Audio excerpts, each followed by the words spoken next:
E é o que eu falo, mesmo que o teu cliente esteja balançando o orçamento do concorrente na tua frente, tentando gerar a guerra de preço ali naquele momento, a última coisa que ele quer é sair de empresa em empresa fazendo guerra de preço.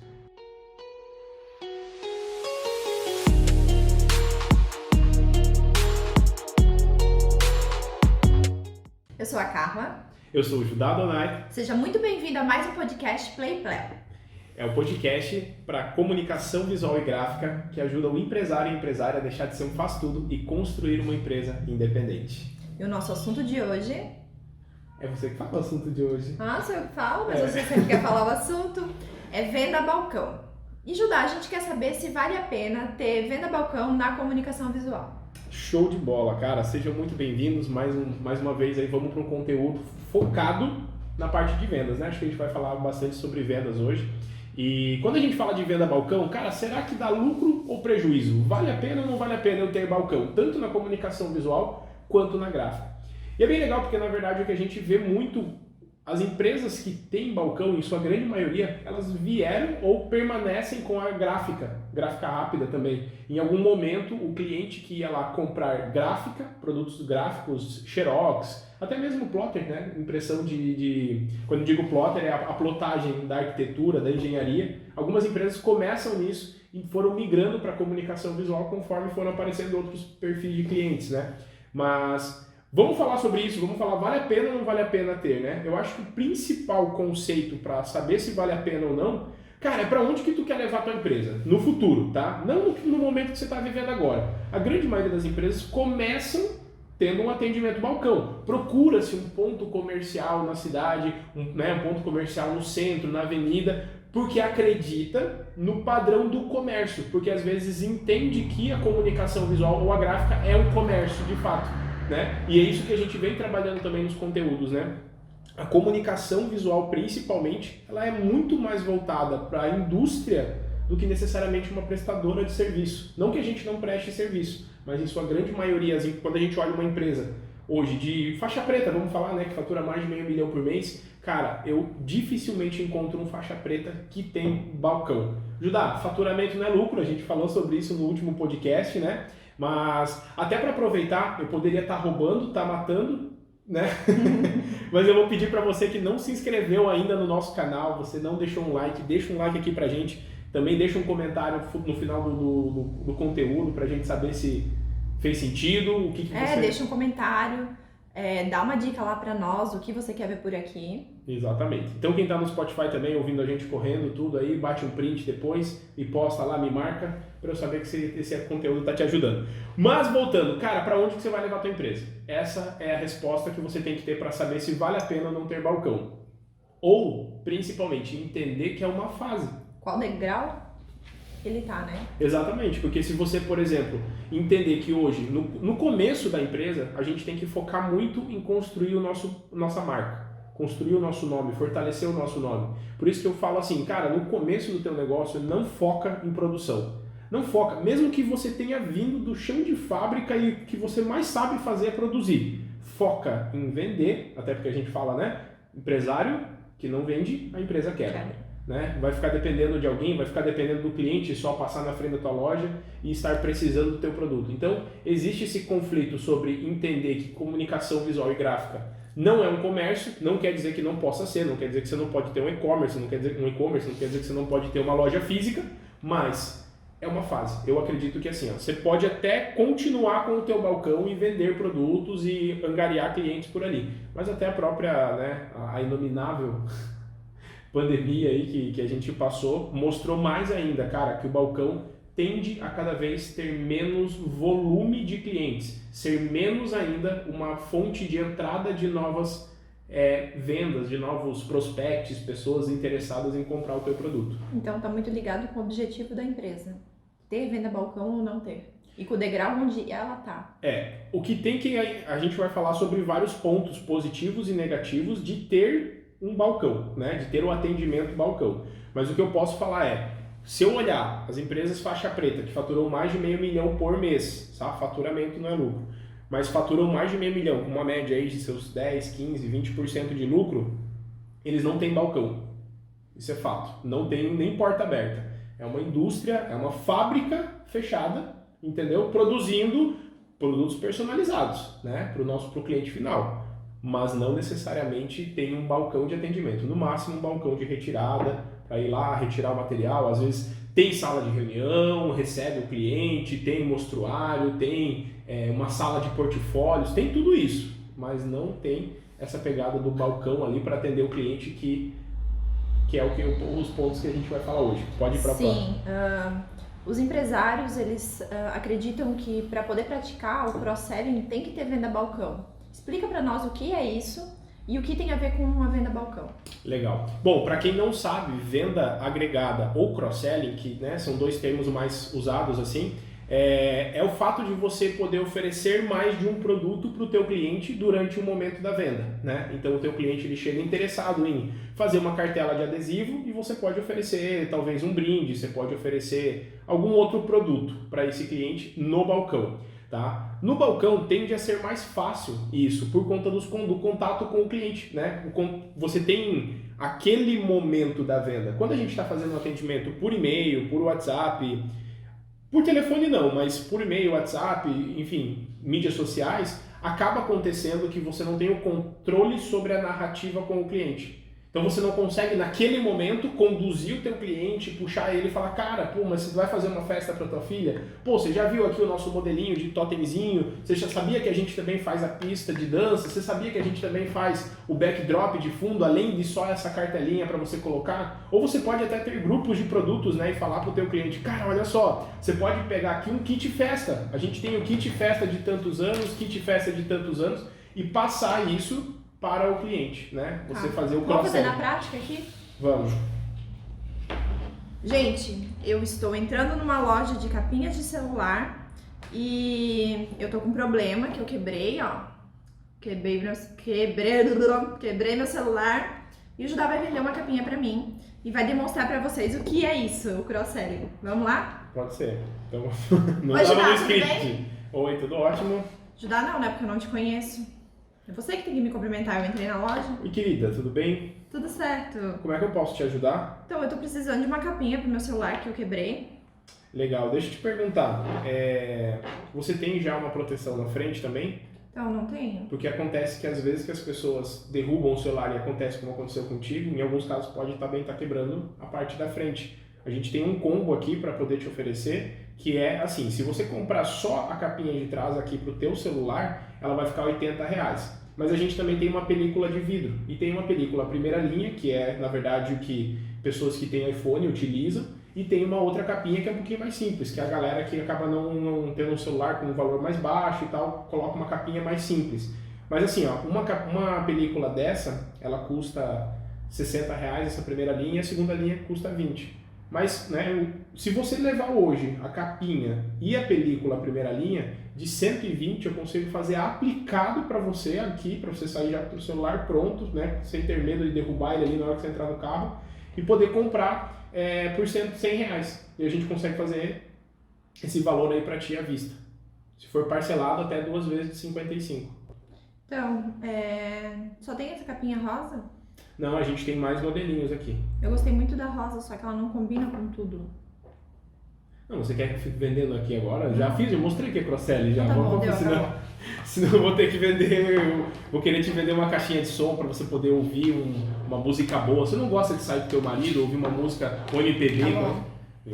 Dá pra vender Então, a caixinha. gente, é isso aí. Ele me vendeu uma película e a capinha. Ele fez uma venda agregada ou cross-selling. Ou cross-selling, exatamente. E na comunicação visual, isso às vezes a gente acaba não percebendo que pode ser feito. Como eu falei, por que no balcão se torna mais fácil fazer a venda agregada? Por conta do controle da venda, da narrativa, do contato com o teu cliente. Até porque, né? Físico, né? Físico, exatamente. Teu cliente está ali sentado olhando para você e é o que eu falo. Mesmo que o teu cliente esteja balançando o orçamento do concorrente na tua frente, tentando gerar a guerra de preço ali naquele momento, a última coisa que ele quer é sair de empresa em empresa fazendo guerra de preço. Às vezes a gente imagina, eu também já pensei assim, Que, cara, só porque o cara tá ali gerando uma guerra de preço, ele quer sair de empresa em empresa cotando. Não! Ele quer sentar na tua frente, conversar com você e fechar com você. Ele quer isso, ele não quer sair de empresa em empresa fazendo cotação. Só que se ele está na tua empresa com o orçamento de outra empresa, provavelmente ele não foi bem atendido, não atendeu a expectativa, ou até uma parada que a gente ensina. Ele saiu de lá com uma linha de material. Então ele não tem uma segunda opção. Então tá aí uma grande dica, né? Para você dentro do balcão ali, sempre, não dentro do balcão, mas em qualquer momento de venda, né? Sempre oferecer mais de uma linha para o cliente. Opção 1, opção 2. Versão 1, versão 2, primeira linha, segunda linha, oferecer mais de uma linha, tá? Então, fica muito mais fácil você fazer essa venda agregada ali na venda balcão do que por telefone, por e-mail. Você tem mais controle da narrativa, isso é fato. Porém, tem um fenômeno que acontece, que eu quero também que você explique pra gente, que o ticket médio baixa na venda balcão, mesmo tendo uma venda agregada maior.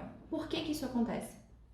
Vamos pensar o seguinte, o que é o ticket médio, tá? O ticket médio é basicamente você pegar o teu volume total de vendas e dividir pela quantidade de pedidos que você tem, de ordens de serviço. Então você tem 100 mil vendidos, são 1.000 pedidos, são 1.000 pedidos de R$100. Esse é o teu ticket médio, é R$100. Por que geralmente a gente tem, as empresas que têm balcão, têm um ticket médio mais baixo? Exatamente porque o perfil do cliente que entra no balcão geralmente é pessoa física e, segundo ponto, são comerciantes. Por exemplo, se você for atender uma indústria, uma fábrica, dificilmente ele vai sair da fábrica dele, da indústria, da franquia, da rede, do corporativo e vai passar na tua empresa. Ou, por exemplo, um dono de uma agência de publicidade, um arquiteto, ele não vai na tua empresa e fala assim, pô, queria fazer um orçamento de um projeto. Né? Então aí a gente já vê, cara, pô, se esses perfis de clientes eles não vão no balcão, quem que vem pro balcão? Geralmente é a pessoa física e também o cliente comerciante, que geralmente é aquela pessoa que mistura dinheiro de pessoa física e jurídica. Os R$1.000 que ele está cotando com você e está cotando com a outra empresa 1.200, ele fala, pô, esse 200 aqui dá para eu pagar a minha cerveja do final de semana. Então ele considera isso, né? Diferente de você vender, mesmo que você esteja vendendo para o comércio, é uma venda B2B. Você está vendendo para uma outra empresa, só que é para uma empresa de pequeno porte em sua grande maioria. É uma consciência menor. Exatamente. É uma regra? Não. É o que a gente vê na maioria dos comportamentos. Os nossos clientes de consultoria e até mesmo alguns de mentoria mesmo, o que a gente fala? O que eu passo para eles? Eu falo, pessoal, é o seguinte, quer ter balcão? Show de bola. Entenda que são dois modelos de negócio diferentes. Atender o cliente balcão, você está tratando muito mais com pessoa física, você está tratando com clientes que têm um nível de consciência de que eles precisam do produto, eles já sabem que precisam e já estão procurando. Só que quando ele já entra para você e eu sempre conto a história do ar-condicionado, né? Uma vez a gente saiu de casa e falou, cara, vamos comprar um ar-condicionado? Tem que comprar 2 ar-condicionados lá para casa. Mano, eu saí de casa porque estava passando calor, estava estressado com um mosquito e queria comprar 2 ar-condicionados. O que eu fiz? Eu fui no Google, pesquisei quantos metros quadrados, né, quantos BTUs teria que ter o ar-condicionado para as 2 áreas que a gente tinha e saí de casa e falei, velho, eu preciso de 2 ar-condicionados. Foi leiloando de loja em loja. E outra, eu ainda como sou vendedor, eu acabo também sendo comprador, né? Então eu entrei na loja e falei assim, pessoal, é o seguinte, não tem diferencial para mim, tá? Eu quero saber quanto que tá um ar-condicionado, 12.000 BTUs, só frio e não precisa ser inverter. Tipo, eu já cheguei sabendo que eu preciso e consciente, inclusive até de média de preço. Então eu falei assim, cara, me dá o seu melhor preço e a sua condição de pagamento. E eu atravessei a rua, fui na segunda loja, fui na terceira loja, e decidi, fui lá, a empresa que fez o preço mais barato para mim, com a melhor condição que eu queria pagar, pronto, foi ali que eu fechei. Então acontece isso em qualquer segmento, inclusive na gráfica, né? Isso acontece inclusive na gráfica. Judá, mas acontece isso só no balcão? Não, isso acontece quando o cliente manda um e-mail para você e ele às vezes já tem os outros 2 orçamentos, ele já sabe o que precisa e já está procurando. Mas se a gente pensar só no balcão, que é o foco desse podcast, cara, o cliente que sabe que precisa e está procurando, ele tende a ir no balcão. Tu entrou num ponto muito importante. Pessoa física e comércio, né? Empresas de pequeno porte.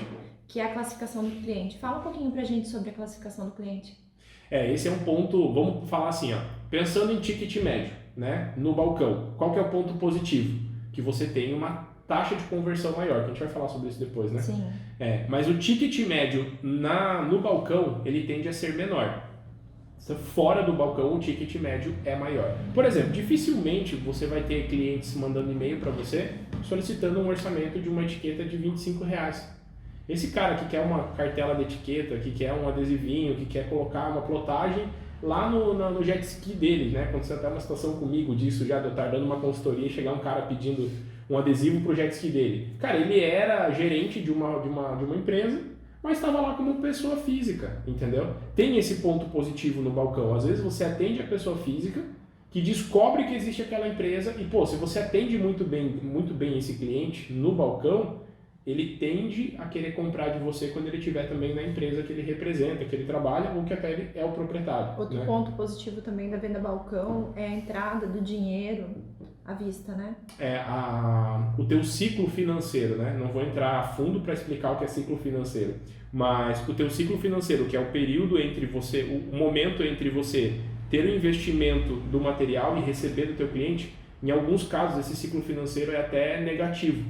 Ciclo financeiro negativo é bom, porque quer dizer que você está entrando dinheiro antes de ter que descapitalizar. No caso da venda balcão tem esse ponto positivo. Não quer dizer que na venda fora do balcão o ciclo financeiro é mais alto, então isso é ruim. Não, são características que destacam mais a venda do balcão. Você tem um ticket médio menor, você tem um perfil de cliente mais difícil de fazer a classificação dele, porque já vamos entrar a fundo nisso.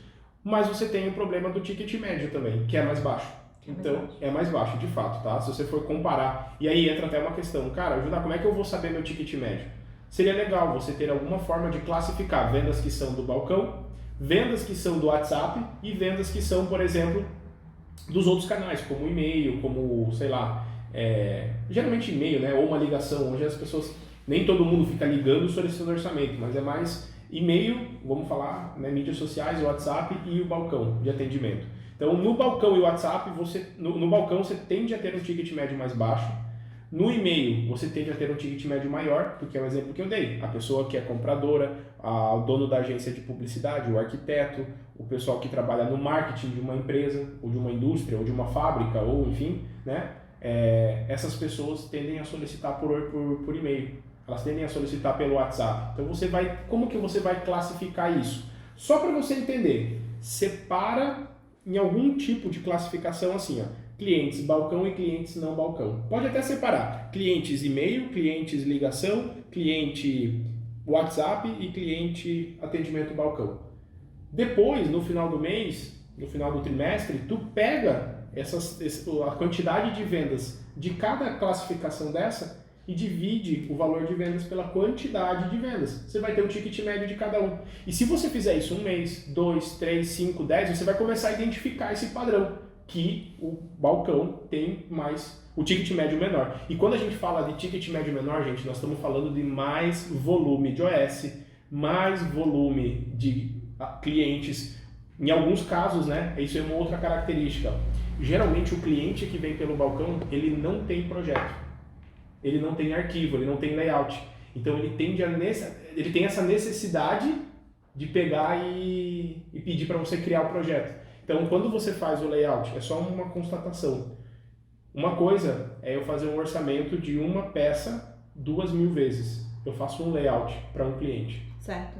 Outra coisa é eu fazer 200 ordens de serviço de 50 peças. São 200 layouts. Judá, isso é óbvio. Pois é, mas às vezes a gente, na loucura do dia a dia, a gente não enxerga. E óbvio. Tu entrou num ponto muito legal, que é a questão banner. de mensurar os dados. Tu falou, você classifica os clientes. Isso também entra junto na taxa de conversão, porque você já tem os dados ali, você já está separando e classificando esses clientes.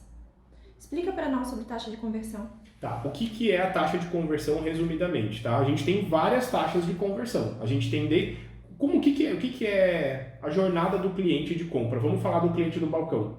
Ele está em casa, sabe, descobriu que precisa do teu produto, ele viu um anúncio, ele viu um post, sei lá, alguém falou para ele, pô, olha que legal esse papel de parede que eu fiz aqui no quarto do meu filho. Ou ele passou e viu na rua aquele totem que você falou para os seus alunos colocarem e ligou. Exatamente. De alguma forma ele falou, cara, eu preciso ir lá nessa empresa. E daí ele passa na frente da tua loja quando ele tá indo jantar. Gente, pra quem não sabe a história do totem, ajudava a explicar rapidinho. A do Type Totem? Isso. Não, o Type Totem, na verdade, não sei. Não, é o totemzinho com o número. Você tá lá fazendo Tá, quando o cliente está fazendo a instalação. Fachada, Certo, é o cavalete, é o cavalete, desculpa. Não, é o cavalete de realmente quando você está fazendo uma instalação, está fazendo um serviço, você deixar um cavalete da tua empresa de homens trabalhando, estamos realizando um novo sonho, um novo projeto. Caso você tenha uma necessidade e tal, você deixar uma caixinha, né? Para a pessoa levar um cartão de visita, um folderzinho. Porque quem nunca passou pela situação do instalador chegar com um papel de um guardanapo com o telefone do cliente assinado, né? Ou então chamar, né? Ei, de onde que é essa tua empresa aí? Vocês estão fazendo? Gostei do trabalho.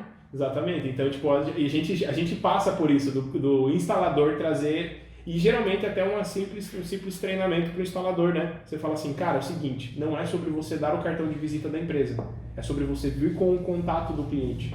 Entendeu? Eles são teus vendedores. Igual o garçom é um vendedor no restaurante, nosso instalador também é um vendedor, né? Isso é um insight legal. Bom, o que a gente pode falar sobre a questão da taxa de conversão é que é isso, tem uma jornada de compra. Então, o teu cliente descobriu o que precisa do teu produto e quer ir atrás. Aí ele vai no balcão, ele passou na frente da tua loja, entrou, começou a conversar com o teu cliente. Nesse momento, a gente já tem uma taxa de conversão de clientes que percebem a tua empresa e clientes que se tornam prospects. Que os prospects são os futuros clientes, né? Na jornada, o prospect vira um lead. O que é um lead? Ele entrou, sentou na tua frente, no balcão e falou assim, cara, gostei, preciso do teu produto, gostei do atendimento, quero um orçamento.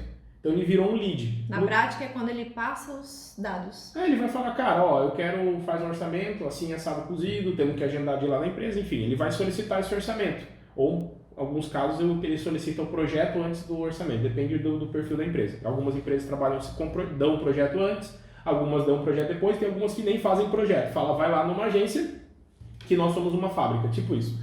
Então o cliente virou um lead, essa pessoa virou um lead, saiu de prospecto, virou um lead, e agora você está montando orçamento. Quando ela fechar contigo, ela vira um cliente. Então nessa jornada de compra ali, você tem várias taxas de conversão. Inclusive a gente vai lançar logo na sequência um vídeo explicando o que é funil de vendas, para você entender exatamente o que é um funil de vendas e poder colocar isso como uma estratégia de aumentar a sua taxa de conversão. Então a taxa de conversão macro que a gente fala, cara, é a quantidade de orçamentos que você manda e que você consegue fechar de fato, né? Então, dentro do balcão, dos clientes que vão no balcão, geralmente a tua taxa de conversão é maior. Em números, mas não em valor, certo? Não, é que taxa de conversão, exatamente. A gente tem uma taxa de conversão alta de valor e até mesmo de quantidade de orçamento. Mais orçamentos que você passa, você fecha de fato na venda balcão. Então, às vezes o cara vê um vídeo meu assim que fala, cara, você precisa aumentar a tua taxa de conversão. Aí o cara vai olhar e trabalha só com balcão e fala, porra, minha taxa de conversão é 70%, tô perdendo só 30% dos orçamentos, só 30% tá ficando na mesa, entendeu? Mas no balcão é maior. Só que não pode olhar só um indicador da tua empresa, você não pode olhar só para a taxa de conversão. Você entende? Então, na questão da taxa de conversão, é esse ponto, né? Todo mundo agora percebeu que teve um corte. Rolou uma discussão aqui, daí a gente cortou a discussão. Mas é exatamente isso, tá? A taxa de conversão no balcão tende a ser maior. Voltamos até na questão, né, do controle da narrativa. Se você tem mais controle sobre a venda, sobre a experiência do cliente, sobre o ponto de contato, fica mais fácil, se o teu comercial está bem treinado, você converter mais vendas do que, por exemplo, um cliente que solicita pelo WhatsApp ou pelo e-mail, que você depende dele ter tempo, dele querer, de você ter mandado o orçamento no tempo que ele precisava, né? Porque isso acontece também. Às vezes o cliente está ali na tua frente e ele fala, cara, monta o orçamento aí para mim. Se a tua equipe hoje, né, se você tem um sistema configurado, o teu processo de precificação, você tem uma tabela alinhada, cobrando corretamente, não vou ficar falando sobre precificação, mas se você tem as ferramentas necessárias para montar o orçamento na hora, cara, ou às vezes o cliente naquele momento ele já define com você, fecha, dá a entrada e sai dali fechado. Essa jornada que a gente falou do prospect, lead, orçamento, aprovar, projeto, às vezes o cara fecha tudo na hora, em questão de uma sentada ali. Então essa taxa de conversão acaba sendo maior e até mesmo o período de fechamento, né? Entre o cliente saber que precisa e abrir a ordem de serviço. No balcão esse time é menor, de fato. Então faz um resuminho para nós sobre os pontos positivos e negativos. Não precisa explicar cada ponto. Bom, vamos dar um resumão no meu ponto de vista sobre assim, cara, vale a pena ter balcão? Sim, se você entender que é uma fase e se você quiser na fase avançada do teu negócio, quando o teu negócio atingir uma certa maturidade, você fala, cara, eu quero virar um faixa preta, eu quero faturar mais de $500 mil por mês com lucro. Então, para isso, eu já vou falar. Foi o que a gente trouxe no começo. Se você quer levar a sua empresa para esse patamar da faixa marrom, da faixa preta, cara, realmente o balcão tem que ser uma fase. Agora, se você quer ter, por exemplo, Judá, eu quero ter uma fábrica, uma empresa que é uma fábrica, e quero ter vários pontos de venda. Você pode ter vários pontos de venda que são balcões em locais diferentes. Isso pode acontecer também, entendeu? Agora, a gente falou sobre a questão do ticket médio, né, que é o valor médio das vendas que você tem na empresa. O ticket médio da tua empresa, de fato, no balcão, ele tende a ser menor. Você tende a ter mais vendas, só que não necessariamente ter mais vendas quer dizer que você tem mais lucro no balcão, mas você acaba tendo mais vendas. A questão da classificação do cliente, né, o perfil do cliente, você tem menos controle sobre o perfil do cliente que vem comprar de você no balcão. Então, uma questão que vai acontecer de fato. Então, o perfil do cliente que vem comprar no balcão, você não consegue ter controle sobre isso. Se eu faço um anúncio, por exemplo, tentando oferecer um produto para os comerciantes, as pessoas que vão solicitar orçamento são comerciantes. Se eu fizer uma campanha de marketing para atrair agências de publicidade para fechar parcerias, vão vir agências de publicidade e eu vou classificar qual é o perfil de agência que eu quero atender. No balcão você não tem esse controle. Pode vir uma agência de publicidade, pode vir um comprador, uma pessoa física e pode vir um arquiteto. Só que todas as pessoas você não tem controle sobre essa classificação. Tem algumas nuances, né? As cores da tua logo, né? Por exemplo, dificilmente até é mais de uma questão de posicionamento do teu negócio. Tem algumas empresas que se posicionam como grifes de comunicação visual. Então ela vai atrair um perfil de cliente curva A. A gente até tinha uma questão na Insight por ela ser cinza chumbo com o amarelo, que a Insight a gente não deixava na nossa fachada tudo colorido, como a maioria das empresas de comunicação visual. E teve até um cliente, o Alex da Agropecuária, que ele chegou para mim e falou assim, Judá, cara, pra gente saber que você trabalha com comunicação visual, você tinha que ter uns negócios coloridos, uns camaleões, uns arco-íris aí, pra gente saber das cores e tal, isso já ia chamar mais, você ia atrair mais clientes. Eu falei, mas eu não quero atrair mais clientes dessa forma. Era a minha estratégia. Eu não estou falando que isso é o certo, mas isso é o que a gente vê na maioria das empresas, na maioria das empresas que atendem o balcão. Você não consegue ter controle sobre o perfil de cliente que vem te atender, tá? E um outro mito, tá, do balcão é que assim, ó, cara, você não precisa sobreviver só de venda passiva. Não pode ser normal na tua cabeça que a única forma de você vender mais, de você vender melhor, de você atender mais clientes, é você tendo uma fachada melhor, tendo mais destaque ainda na tua fachada, tá? No nosso caso, tem vários outros canais para você explorar, como WhatsApp, site, Google, o próprio YouTube, né? A gente vai até lançar um podcast da Insight muito em breve, exatamente para gerar conteúdo para o nosso público-alvo. Então eu acho que esses são... Deixa eu passar alguma coisa? Taxa de conversão é maior, ticket médio é menor, classificação do cliente, você não tem muito controle sobre isso, mas você pode criar uma classificação interna para saber, cara, quem são os perfis de clientes que estão vindo no balcão, no WhatsApp, no e-mail e que estão me ligando, né? Você pode fazer essa classificação e, importante, não é olhar só para um indicador, tá? Ticket médio vai falar uma coisa, taxa de conversão vai falar outra, vai acontecer inclusive, a gente não falou isso, mas existe a margem de contribuição, né? Alguns clientes compram produtos que têm uma margem de contribuição maior. Isso não quer dizer que o balcão é ruim ou bom em relação a isso. Às vezes, para você vender para um cliente no WhatsApp, você vende num preço mais barato, porque é mais fácil para ele leiloar o teu preço, do que o cliente do balcão. Às vezes o teu cliente do balcão, você consegue agregar valor, porque ele está tomando um Nespresso, você serviu uma água para ele, tua estrutura tá bem bonita, você está com um bom lustre, teu computador, ele está vendo que você está atendendo ele com um computador. Enfim, essa percepção de valor pode ser criada na experiência da venda balcão para você conseguir aumentar o valor agregado. que daí você consegue vender o mesmo produto por um valor um pouco mais alto, tendo assim uma margem de contribuição, uma margem de lucro no final das contas. A gente fala, até eu falava margem de lucro, mas na verdade lucro só existe no final do mês quando você fecha as contas, né? Então é uma margem de contribuição maior. Gente, muito obrigada. Muito obrigado. Para quem não se inscreveu no canal, fica aí o último convite. Se inscreve, deixa o like aí pra gente, deixa nos comentários. Curte, compartilha, Exatamente. indica, manda aviãozinho. A gente quer saber de vocês qual é um conteúdo que a gente pode explorar aqui dentro do podcast pra gente poder mandar. Então quem tá... Você, falando em venda agregada, vamos fazer um podcast agregado. Se você não assistiu, não sabe o que é margem de contribuição, já teve podcast sobre isso, qual que foi? No último a gente falou, cara, o que é lucro e quando eu vejo na comunicação visual. Sim, você fala sobre margem de contribuição, então vai lá e assiste. Show de bola. Obrigado!